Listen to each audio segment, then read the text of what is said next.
have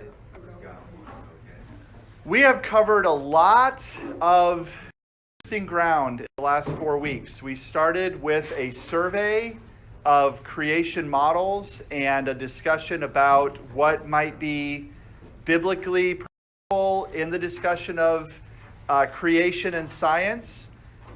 We also talked about specific viewpoints.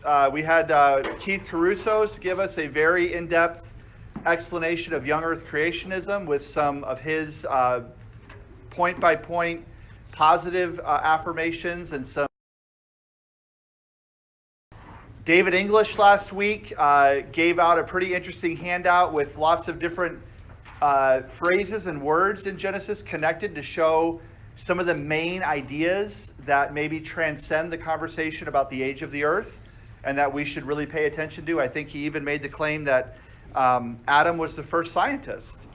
He was the first one who classified the animals and the kinds. And so even in our ability to see the natural world and make sense of it, there is evidence of God's creation. Because why should the world that we see have any connection with our thoughts if it's not real?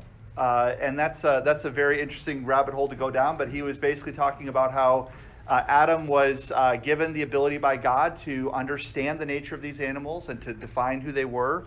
And that was part of Adam's commission as having dominion and ruling over the earth. You saw that right away with the animals.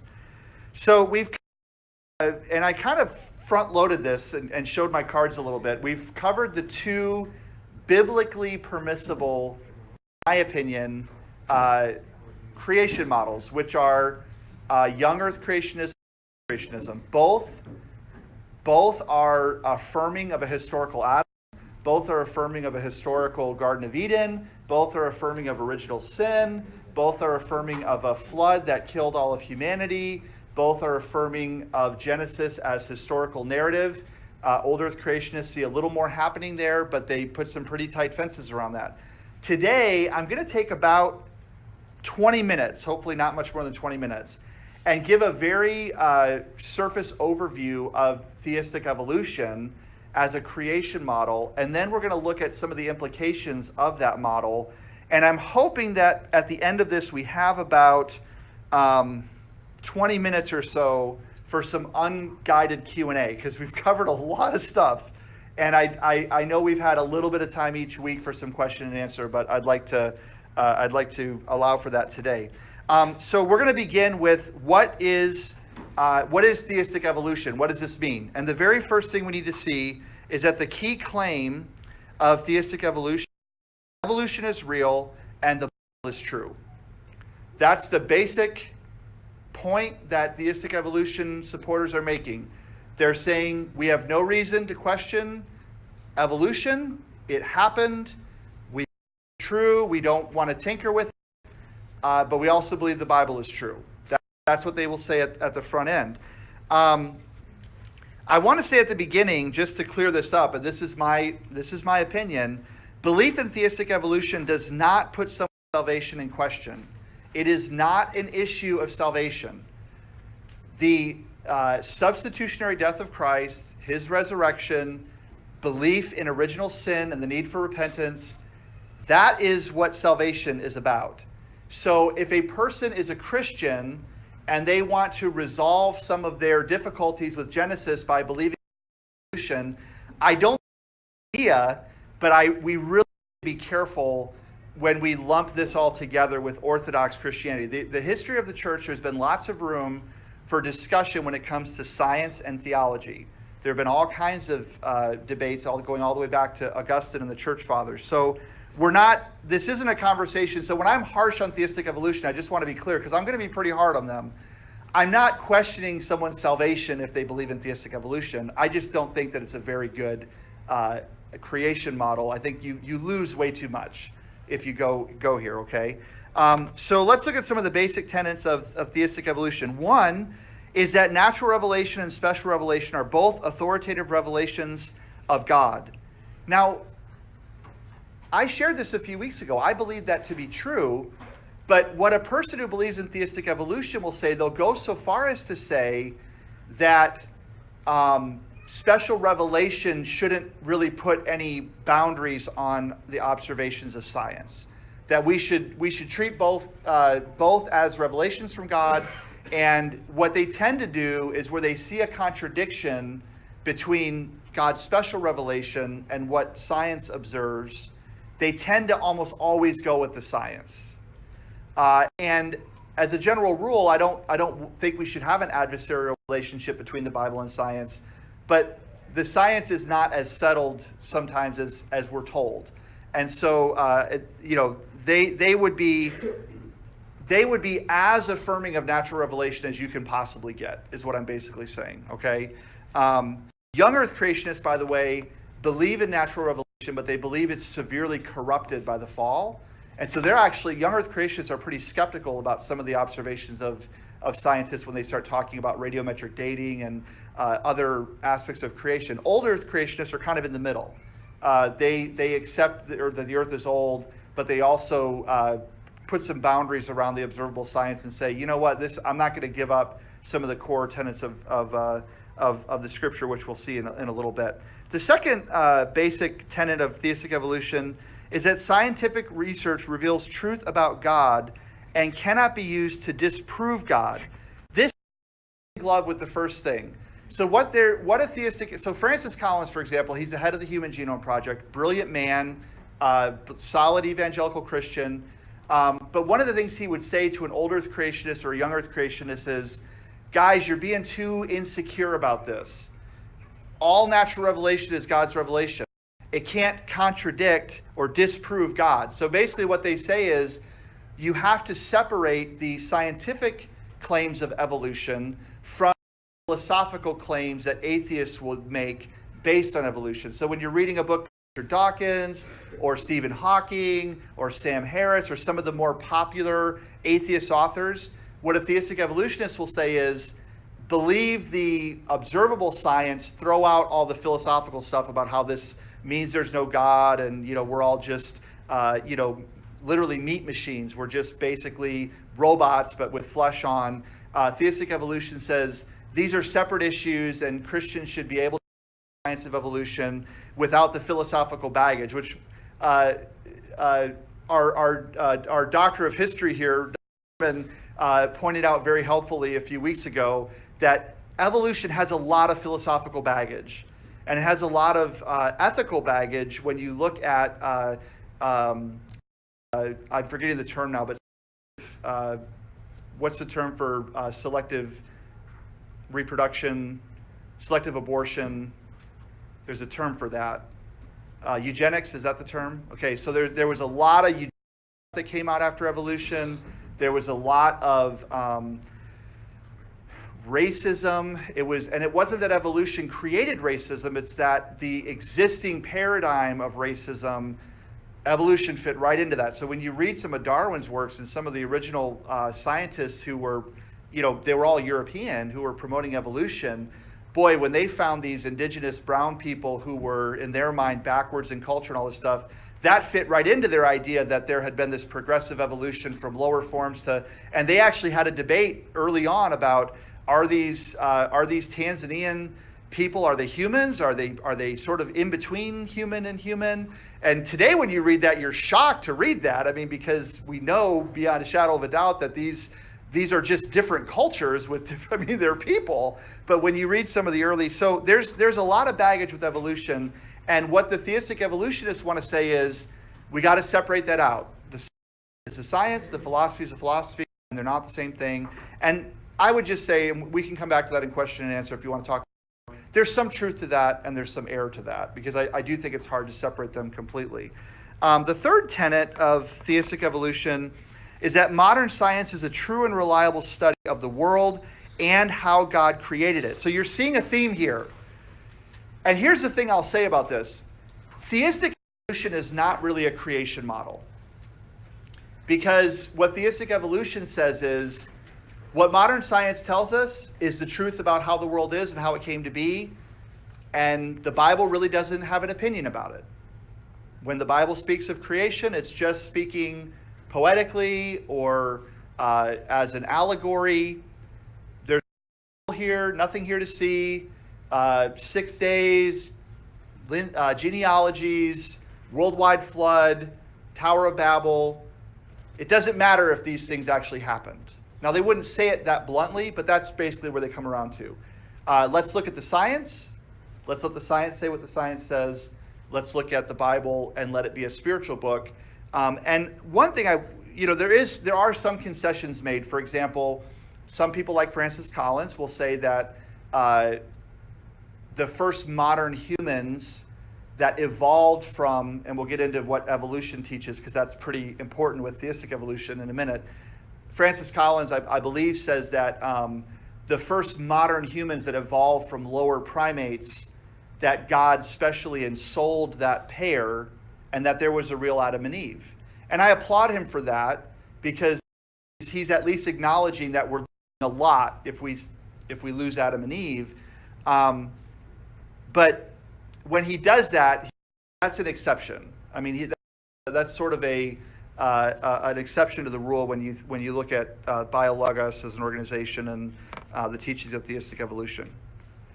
The fourth basic tenet, where the Bible conflicts with modern scientific descriptions of the world, we should accept the modern scientific explanation. I mean, that's basically what the Bible's not trying to be a science book, so if there's a conflict, we go with science. And I'll be the first to admit, I'm simplifying this for the purpose of our limited time here, but this is of what they're saying. And I'm not trying to inaccurate portrayal. So if you're more familiar with this and you think some of it is a little bit harsh, we can talk about that in the discussion.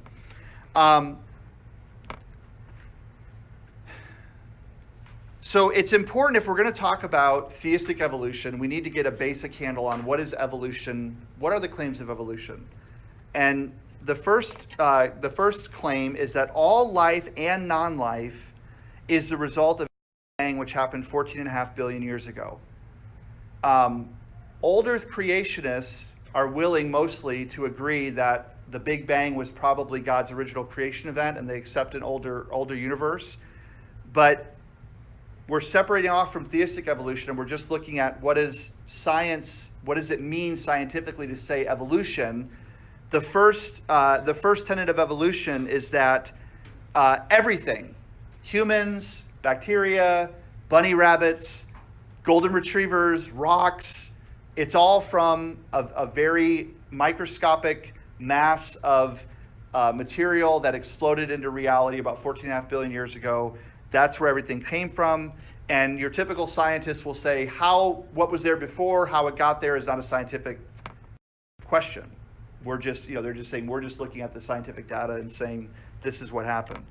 The second claim of evolution is that all life on Earth began from non-life. Again, I'm talking about just science, not the theistic evolution. Evolution, at its core, tries to figure out how certain proteins emerged from combination of amino acids and other chemicals. But in biochemistry, they're literally getting down to the microscopic level of the chemical components that make up the cell and make up molecules, and they're claiming that all of that intricately, what we would say well designed by God machinery, that microscopic level, that at some point it just sort of cobbled itself together through time and chance through a process called natural selection. That has pretty serious implications if you're going to claim that all life came from, who knows? I mean, there really is no answer to that. The third claim of evolution is that all life on Earth evolved from a simple form to complex forms through the process of selection. So the simple way to say this is you start with some kind of very simple single cell bacteria, and over time that bacteria multiplies, picks up that are more beneficial to its survival. Those bacteria multiply, they pick up and they spread out, and then over time that might go into a multi-cell organism and so on and so forth. And And the key component here is you have to have billions of years, and you have to have, because you have to have enough time for millions and millions and millions of little microscopic changes and mutations to happen. And then eventually you would get a situation where you'd have maybe a more complex organism, and then maybe, and I'm oversimplifying here, but a fish somehow flops onto the ground and starts to develop limbs, and then eventually you get amphibians and all these kinds of things. So evolution, very plainly, we are the descendants of a single cell bacteria, some, if you're talking Earth years, 4 to 4.5 billion years ago. For people, that's our origin point. So a consistent theistic evolutionist agrees with that, but they say that God placed that, God created the laws, created the mechanism, however you want to say it, for that to happen. But they don't, a theistic evolutionist does not just say we would trace our biological heritage to single cell organisms. So this is a pretty common chart that shows this. So on the left side here, I believe where you're, it'd be on your left. On the left side here, if you look in the middle, it says millions of years ago, and you start with so on the far right, you have a very narrow branch of this. This is the tree of life illustration here. On the far right, you have today, which is very few. You've gone from a lot of very simple organisms to very few complex organisms. But if you look in the middle where it says millions of years ago, you see that the first little bacteria here is a starting point.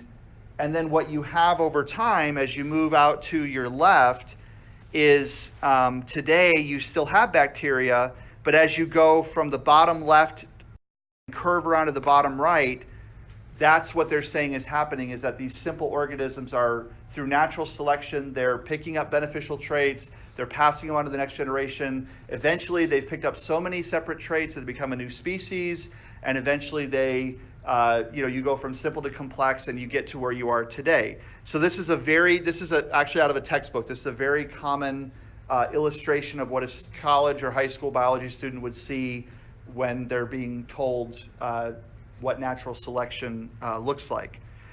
So let's stop there, because we're going to transition into implications of accepting this view as a Christian. But before we do that, I just want to take any questions about, I'm going to be a little controlling here. I'm not looking for your statements about evolution. I'm looking for, if you're hazy about what evolution really is, or about any of the tenets of theistic evolution, let's talk about that. We're going to look at the implications, and I think some of those other questions will be answered, and then we'll have an open time later. Yes? Is theistic evolution the concept that God created it alone? We're going to get into that in implications. It is certainly a fair criticism to say that a theistic evolution view certainly lends itself to deism, and the idea that God sort of created all the natural laws, and then he wound up the watch, so to speak, and then just let it go. That's not what most theistic evolutionists believe, though. They don't. They'll be very clear that they believe that God is involved, and they're theistic evolutionists, and I'll confine that to evangelicals. They're not heretics necessarily when it comes to their belief about Jesus or the Trinity or the inspiration of the Bible. The issue here is one of interpretation of the Bible. So they would not say that God is distant, and they would not ever, an evangelical theistic evolutionist would not call themselves a deist, but they definitely open themselves up to that criticism, for sure.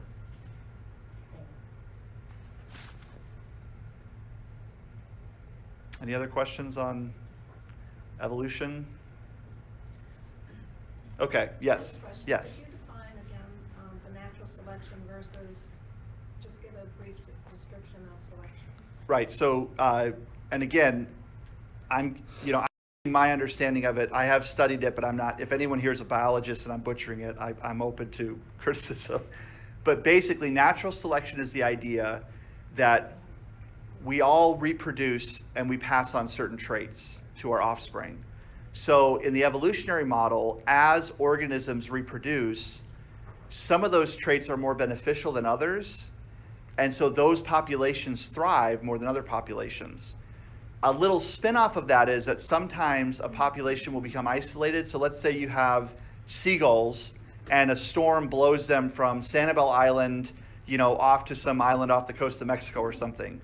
That population of 100 birds might develop radically new traits because of their new location. And in the evolution, which actually Christians don't have a problem with what is called microevolution, which is just, we see it all the time. Animals adapt, people adapt. Our brains are plastic, that we develop new neural pathways. It's amazing how God created us. So that's not the argument. The argument is they'll say that at some point, those beneficial changes change the bird so much that it becomes a totally different species, and that eventually that bird might become, I don't know if they claim that birds evolved into non-bird creatures, but like a fish could become a salamander, could become a land animal. Or one other example is, one of the examples I read recently from a theistic evolutionist was a land creature began to hunt in the water, and that's how we got whales. They believe that land animal eventually evolved into whales. And that's no apology there. I don't know. I can't argue with them on the science. That's why I rely on websites like Reasons to Believe and guys like Hugh Ross who can get into that skirmish a little bit more. But that's the basic, gist of it. So Chad, can you again kind of generally describe the arc of God's engagement with creation in the theistic evolution model? Okay, so this is really important. The theistic evolution model is that God is not intervening to make this happen. He's not interjecting himself at different points, creating new creatures. That is an old earth perspective, and many old earth creationists will acknowledge some of the evidence for evolution, but they'll say there are huge gaps, massive gaps between simple organisms and complex. And so they actually, some of them will take a day-age approach where the fifth day time where God created all these land animals. But the theistic evolutionists are clear that God is the one who created the constant laws. He created the rules, so to speak, and the game board, and he set it in motion. And he's involved in it. They say that the evangelical ones say that he's involved in it, but not in a miraculous sense. So here's one example of this. They distinguish between primary and secondary causes. God is the primary cause of the universe, but evolution is the secondary cause or mechanism by which all life has emerged. And God did not interfere with that, according to somebody who believes in theistic evolution. He set up the rules, he set up the game board, he got it started, and he's there, he's active, but he doesn't interfere, because that would interject a primary cause into, because science is the observation of secondary causes. Scientists don't know where all this stuff came from, and that's not their job to figure out. And that's fine. Like, that's not a criticism. Your doctor, when your doctor is running your cholesterol labs, doesn't need to spend philosophizing on the metaphysics of how cholesterol came to exist. That's not his job, and that's okay. But those are important questions. So theistic says God is a primary cause of all the laws and but all the secondary effects happen naturally. They're not, and he can intervene with miracles, but that's not his normal way of doing things. That's not how he created. Yes. What stopped evolving? Why aren't things still? Time. And this is actually a good answer. It is a fair answer. On an evolutionary time frame, we're talking hundreds of thousands to millions of years for these things to happen. We're not going to, right, but we're not, but we have to respect that. They've put forward a model, and in their model, we would not be able to observe these kinds of changes. Now, one criticism of evolution is, why don't we see more clear fossil evidence of this actually happening, where you have an intermediary? And we're not even going to go there, because there's so much debate about, well, no, there is. Well, no, there isn't. Well, yes, there is. Look at this jawbone I have over here. Well, that's just a proof. Well, you don't understand, archaeology, which I don't, so I, that's a skirmish, but it's time. Does nanotechnology come into this at all? Oh, absolutely. Because I think nanotechnology is like so amazing, because it's not what you see, it's what you don't see. Well, and all I'll say about that is that because we can now see, electron microscopes allow us to see things that we're not even supposed to be able to see, because the width of the wavelength of light is wider than some of the things we're observing, which just think about that for a minute. So they blast things with electrons to create the light sensation and photograph these images. We can see things like that bacterial flagellum I showed a few weeks ago at the microscopic level in a bacteria.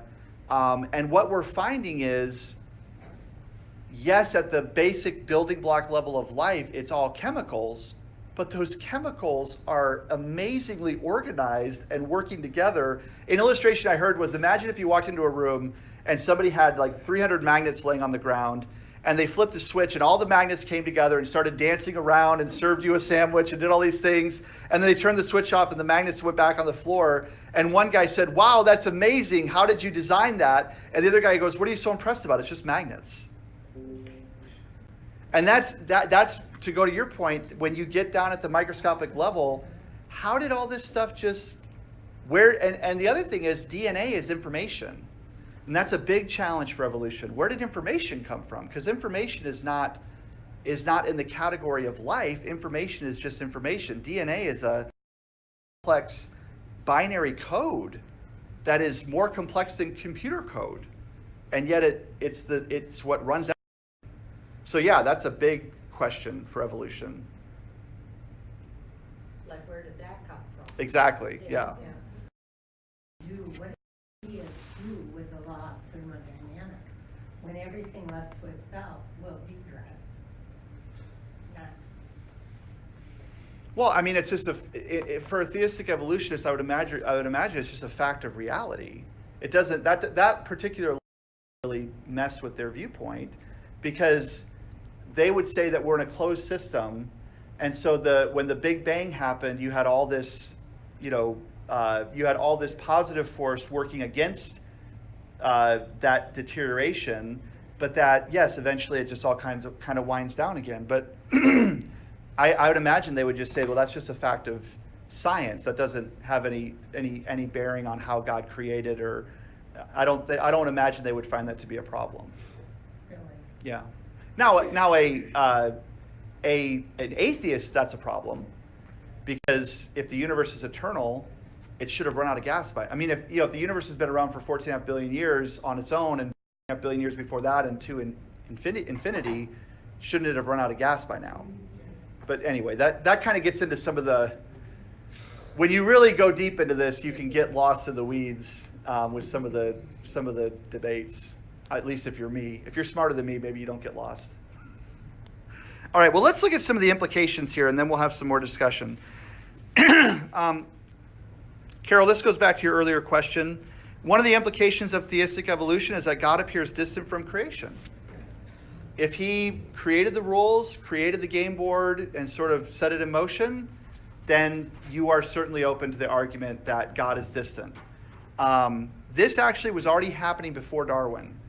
When you look at the history of the theologians in Great Britain, the British natural theologians believed that the world was created by God. They believed in design and all these things. But in order to keep up with science, they kept pushing God further and further back in the process.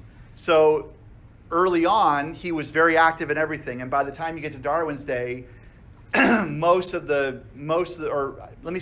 the British theologians had pushed God back to the initial cause of the laws of nature and things like that. So when you get to Darwin, and Darwin wants to make the maneuver of saying that these laws are in and of themselves just sort of brute facts that we don't know where they came from, the implications of that weren't as heavy for people because deism was already pretty alive and well, and this idea that God is the watchmaker and he winds up the watch and lets the watch go, and that God is very distant. So that is a fair criticism. But I want to be clear, those who believe in theistic evolution, or at least publish and write it, they don't claim that for themselves. They're not out there saying, oh, we're just deists and God is just far away somewhere. Implication is Genesis cannot be historical narrative. I mean, there's just no way around it. When you read those who advocate for theistic evolution, they do not in any way make that what we're reading in Genesis is any kind of account of something that happened in any real sense in history. Now, maybe it's a metaphor for some original pair. Maybe it's an allegory, but a real Garden of Eden, a real Adam and Eve in Northeast Africa. It's real hard. There really is no room for Genesis as historical narrative. And one of the things I've been saying about this, and remember, historical narrative is a genre that when you see names of people, names of places, genealogies, specific details, it's telling you that the author is trying to give an account of something that really happened. It's not just a fairy tale.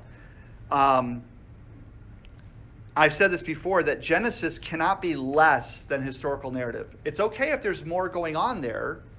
So the framework of the separating and the filling of the days, the sun and the moon being the greater and lesser lights, the seventh day not having a beginning or end.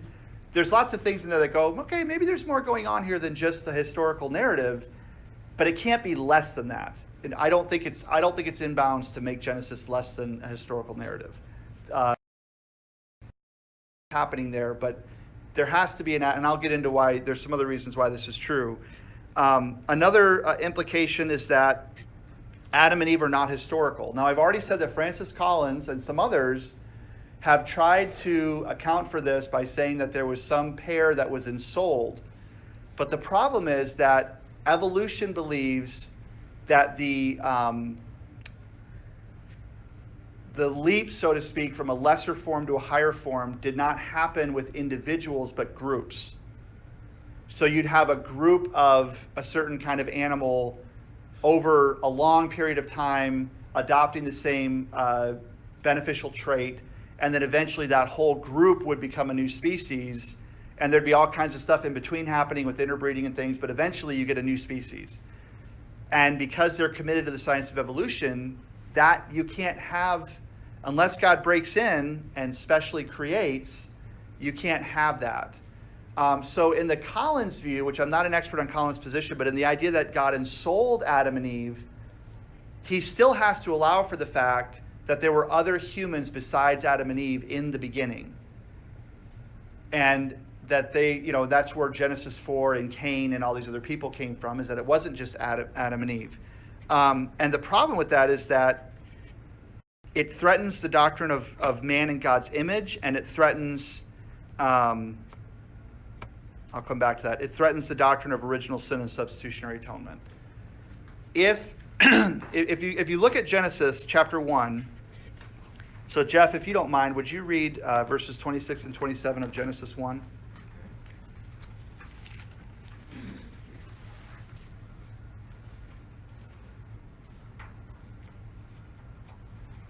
Then God said, "Let us make man in our image, in our likeness, and let them rule over the fish of the sea and the birds of the air, and over the livestock, over all the earth, and over all the creatures that move along the ground." So God created man in his image. In the image of God he created him. Male and female he created them. Thank you. In chapter 2, you get a more detailed picture of the sixth day and God's creation of Adam. And in verse 15 of chapter 2, it says that the Lord God took the man and put him in the garden. I'm sorry, back up a little bit here.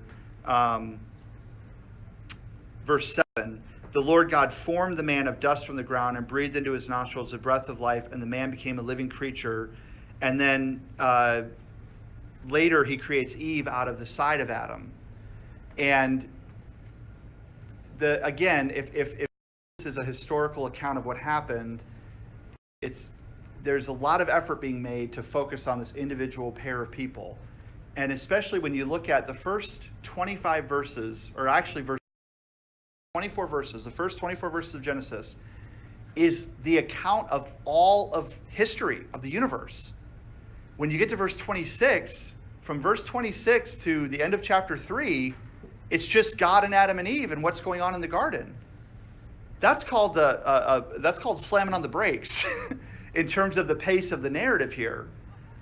So there's a lot going on, and there's a lot to lose, I think, if we let go of that. Let's look at this issue of original sin and substitutionary atonement. So let me give a quick definition of these. Original sin is the belief that when Adam and Eve disobeyed, they were told, eat of any tree of the garden, do whatever you want that won't kill you, is basically the command they were given, which we need to hold on to that, because the first command was not don't do something. The first command was enjoy everything, but just don't kill yourself. Seems pretty fair. But the one rule was don't eat of the tree of the knowledge of good and evil. And when they ate of that tree, a couple things happened. One, they chose to believe Satan. They chose to believe in their own intuitions over God. They rejected God as the authority, as the creator, and they did not trust him. That's pretty huge. They rebelled against him in doing that. The second thing that happened is they became aware of evil. That's the whole point of the tree of knowledge of good and evil. They knew what good was because God had shown them what good was. But they became aware of evil. They become ashamed. They cover themselves in their nakedness. Verse 25 says, before sin, they were naked and not ashamed. Chapter 3 says they had great shame because they were aware of their sinful condition. The doctrine of original sin teaches that sin from Adam and Eve has been passed on to every human being after them. And I personally think that is done through physical reproduction. That you can't have children. You have children in your likeness. Adam and Eve fell, and they had fallen children, and those children had fallen children.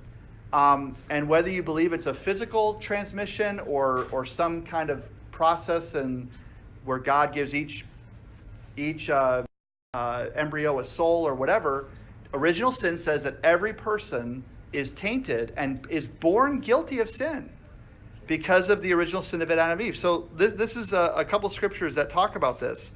Chapter 3, verse 6 is the account of the sin. And then you get to Romans chapter 5, and if somebody could read these verses, Romans 5, 12 through 14.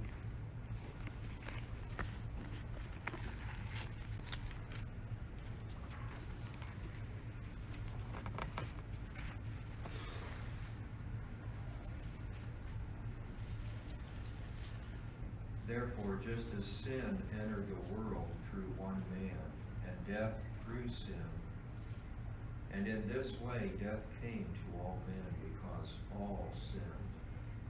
For before the law was given, sin was in the world, but sin is not taken into account when there is no law. And then let's read 14 too. Okay. Nevertheless, death reigned from the time of Adam to the time of Moses, even over those who did not sin by breaking a command, as did Adam, who was a pattern of the one to come. Okay, thank you. Paul is bending over backwards in this passage to connect the transgression of Adam and Eve and the sacrifice of Jesus Christ. So notice in verse 12, sin came into the world through one man. Death spread to all men because all sinned. That past tense use of the word sin is really significant, because what it says is that every person, so think about it, let's just think about it genetically. That's just one viewpoint. Genetically, my son was at one time a part of my body. And then when my wife became pregnant, he was a part of her body. and then he was born. But he's a physical part of us. He's the result of our union together. And that was true of my parents, and that was true of their parents, and you go all the way back to the beginning. Every person who's ever been born, according to the scripture, has been born under the curse of Adam's sin. Okay? And the implication of this is that Jesus is the one who came to undo this. If you look down at verses 18 and 19, therefore, again, as one trespass led to condemnation for all men, so one act of righteousness leads to justification of life for all men. For as by the one man's disobedience the many were made sinners, so by the one man's obedience the many will be made righteous. If we are willing to do away with the historical Adam and Eve, there are major, major problems for the doctrine of salvation. Major problems. Now, I've read theistic evolutionists who just wave their hand at that. Well, Jesus still died for sin. It's not that serious of an issue. There are so many. Jesus, for example, talks about Adam and Eve as the foundation of marriage. In the wilderness in Matthew 4 and Luke 4. In Matthew, and then we'll stop for discussion. In Matthew, Jesus gives the Sermon on the Mount after he's come out of the wilderness. Well, Matthew is very intentionally portraying Jesus as the new Moses, the greater Moses. Moses and the people of Israel went into the wilderness, and then God gave the law in the wilderness. Jesus goes out and he battles against Satan. Think about this. Adam was in a garden with everything he could ever need. Jesus was in a desert with no food. Okay? Adam and Eve were given. Adam and Eve commanded by God they could enjoy anything they wanted. Jesus deprives himself of everything. Adam and Eve have a fairly, as far as we know, a short interaction with Satan in which they completely give in. It says Jesus was continuously by the devil the whole 40 days he was in the wilderness. And yet Jesus triumphs. He is our new Adam. He's our new representative. So it may seem like a minor, fine point of theology to some people, but it's a big deal to let go of the historical Adam and Eve. So that is that's going to leave us with about 10 to 15 minutes for final questions and discussion. And I want to make sure. So we're going to segue into that. This could include from Keith's presentation. It could include from Dave English's presentation. It could be just today. This could be if you're knowledgeable about biology and you want to clear something up. But I'll put 12 minutes so we're done by 10:20 on it. Jeff. Oh, no. Oh, you didn't have your hand up. Yes. Just real quick, when kids are little, like you said, we're all born into sin. They automatically know how to do automatically. Yeah, you don't have to teach kids to lie. And so you have to teach them to do good. Automatically, nobody has to tell them to do bad. Whatever you tell them don't do, they're going to do. G.K. Chesterton said that the doctrine of original sin is one of the most evidentially established realities of the Bible. I think he's the one who there was a article. The question was posed by the paper of what's wrong with the world, and I believe it's him that wrote in and said, "I am." He was very quick to acknowledge that sin is the problem and people are sinners. So that's true. Yeah. The doctrine of original sin, by the way, it is debated by some. I think it's very clearly established in Scripture, established by experience. I don't think it's one of the complicated ones personally. Other thoughts or questions? Well, I forget the book now, I was reading a book about, in this particular book, this scientist was debating evolution, and this Christian scientist brought up a number of issues, but one I thought was particularly interesting, and I don't know the biology as well as I should, but he used the giraffe as an example. I think in terms of it takes billions of years. Right. The giraffe or all these animals to evolve. So I didn't know this about a giraffe, but he said And the atheist agreed with his first comment was, well, a giraffe, as you know, he described a sponge-like organism in his brain that collects and holds blood, because what happens is when he bends down to eat something on the ground or in the ground, he would pass out. Right. His neck has to cut off the blood pressure. That's just pretty amazing. So he said, he asked this evolution fellow scientist, well, let me ask then, so the first, when that giraffe was forming and he was to the point where he was changing, why didn't the lion eat him, and why did it go on and why didn't the lion eat that giraffe? Sponge and right. he'd be passing out over. Well, and let me illustrate, because that's a good question, case study for somebody who claims evolution. Another example is something called the bombardier beetle, which basically mixes chemicals to create an explosion that comes out of its backside to scare off predators. And it's very, it's incredibly intricate, and everything has to work just the right way. And the stakes are pretty high for the beetle, because if it doesn't work the right way, the beetle would explode. All these things.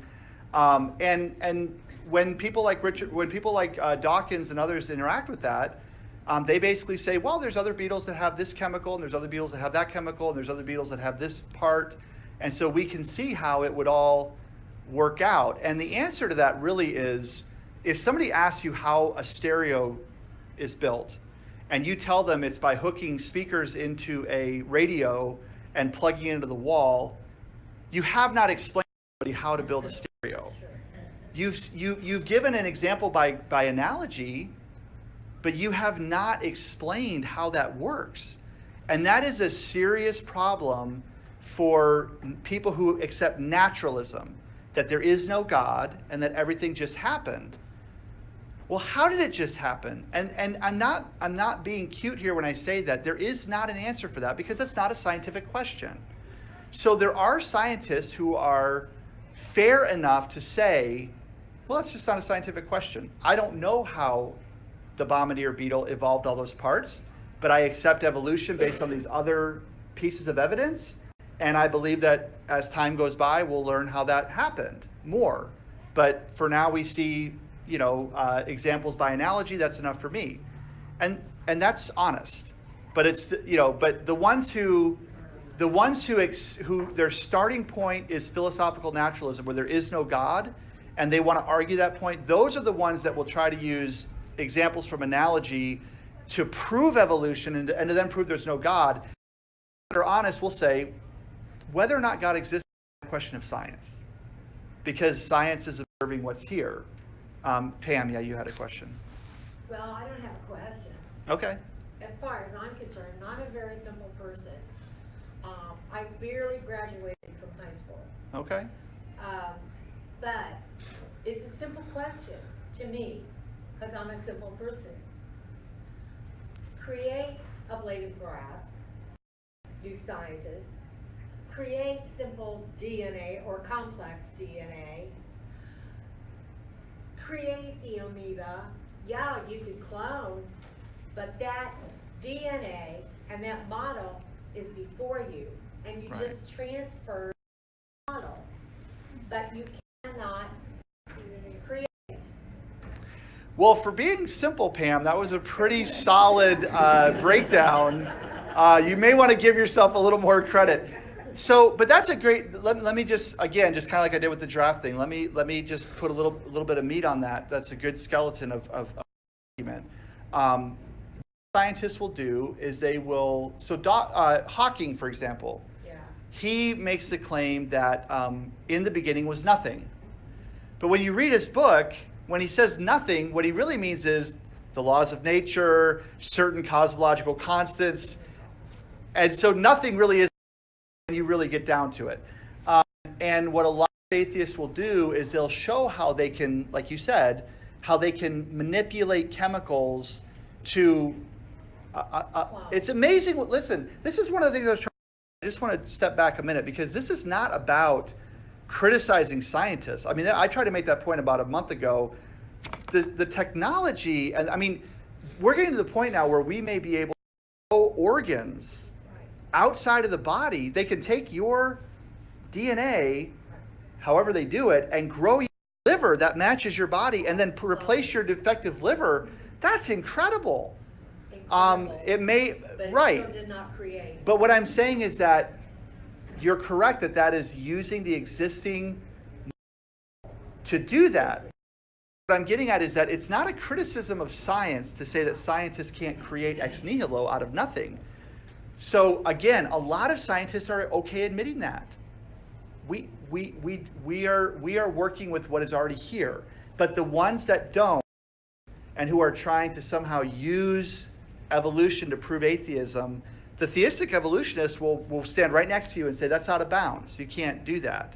And they would agree that you can't create a blade of grass. And then these people that are so complicated and smarter than me with chemistry and math and all that stuff, basic science, super science, to create a liver or whatever organ, and we're all glad that they do that for somebody that needs these organs. Right. But who gave them the intellect to? Again, another solid. That's another solid argument. Where did your, one question to ask. Now we're getting into the atheists here. We're not debating the theistic evolutionists because they would agree that God gave us the intellect. But that is a really important question. Where does intelligence come from? Why should what we're thinking in our brain line up at all with the real world if we're just a product of random time and chance? Consciousness isn't really a beneficial trait. Lots of animals don't have consciousness and they do just fine. Yeah. I think there's a conflict in understanding and conflict in reasoning between God's and man's understanding anyway. But also I was reading this definition of tupos in the to the New Testament, and it says that a symbol is an outward manifestation of something inward. An emblem is what is higher. So it's like, the science to me is like it's a symbol of, and then but there's a deeper, higher issue on the inside. Well, for the sake of time, let me, and if I'm misrepresenting what you're saying, then just stop me. But if you go back to pre-Christian thinkers like Plato, they believed that what they were observing had a corollary in the non-visible world. That there were higher, I'll say the terms wrong, but once you get to Aristotle, you've got causes non-physical or purpose-oriented, and you've got physical things you can observe, and that was pretty standard practice for up until maybe the 18th century, 19th century, that kind of thinking was allowed. But once you got to Darwin, and Darwin towards the end of his career made the move to sever evolution from any kind of goal or original divine purpose, then you had people who had a lot of motivation to be free from the church, be free from religion, be free from the implications of God and the restraints of that. And then basically the natural world, and that's what I started talking about last Sunday, and I'm going to talk about today during our service. When you remove purpose, all bets are off. But the truth is that observational science today still does see there is all kinds of evidence that what they're observing had a personal intelligent source to it. But scientists, again, that's not what they're thinking about. And then the ones that are thinking about coming up with good practical technologies or conclusions about what they're observing, and then the ones that often do want to draw conclusions come for the atheist movement, and it's unfortunate. I think the idea in the church that science somehow has an agenda against God is really an unfortunate belief, because most scientists that I know are just, not to be rude, but they're just nerds. I'm a nerd. But they just like to study stuff and know what things do. There's not very many of them that are getting too far into the metaphysical weeds about original cause. But we've run out of time. If there's anybody that I haven't heard a question from, we have 1 minute. Yes. big problem I have with theistic evolution is how then you explain Jesus' human side, his humanity. That's been they really, really cannot argue around. He is fully human as well as fully God. How do you account for an evolutionary point that Jesus isn't just a product of evolution on his human side from Mary? I don't know, that's one That's a pretty deep, that's yeah. They cannot, I've looked at it, they can't really come up with any sort of Yeah, and or any rational, logical response to that. yeah, I'll have to think about that one for a while. I hadn't thought about that before, but that's good. And you know, because I'm trying to be fair, we'll give credit to people like Francis Collins, because he knows very well that he's written a couple books on this, and I don't know if he's still the head of the Human Genome Project, but he was back when it started. He knows very well that by publicly sharing his Christian views, that there are many people where his status is lowered in their eyes for doing that. And there are a lot of theistic evolutionists that go public with their faith, and they're trying to help. They really are. Their goal is a positive goal. I just think that their conclusions are out of bounds. I think we lose more than we give up more than we can, Yes. personally.